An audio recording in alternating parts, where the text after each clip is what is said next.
learned the term Hyoka real soon after I learned the word empath, or empath. Some people pronounce it a different way. I don't know exactly what is correct, or does it really matter? Just make you understand what it means and you feel it.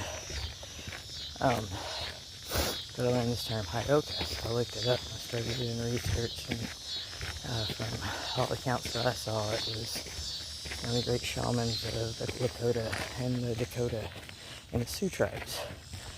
Now other Indian nations have similar entities.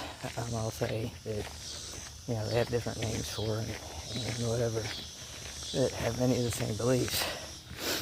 And the Hyoka is kind of the backwards person. Like, they're the jokester, the jester. They, when it's really, really hot, they'll cover up with a blanket or something to make people feel, to laugh instead of focusing on, the fact that it's really, really hot, or, things like that, like just jokes, right?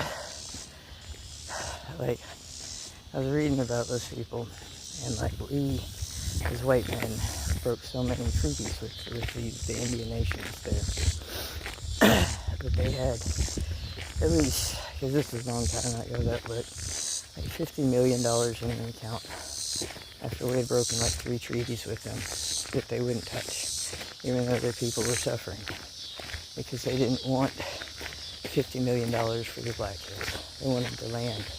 They wanted to preserve their way of life. And even as their people suffered, they had honor, and they didn't touch that money. It caused, great rifts in Indian nations, because, the kids suffered. Like Aboriginals and stuff, the kids suffered because of it. And they saw all the white kids and, whatever with, and why don't we go to the new way? And there was all sorts of things with it, right? But that money's been sitting in that account for a very long time. So it's been collecting a lot of money. So, I respect them. It's my point. But, why haven't we tried to do better for them, I guess? That's my point. Because they've been respecting our laws.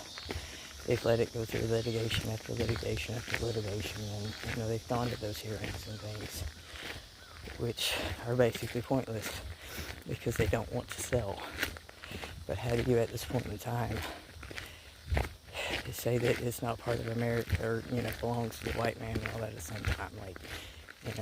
So maybe we can share and just respect all cultures.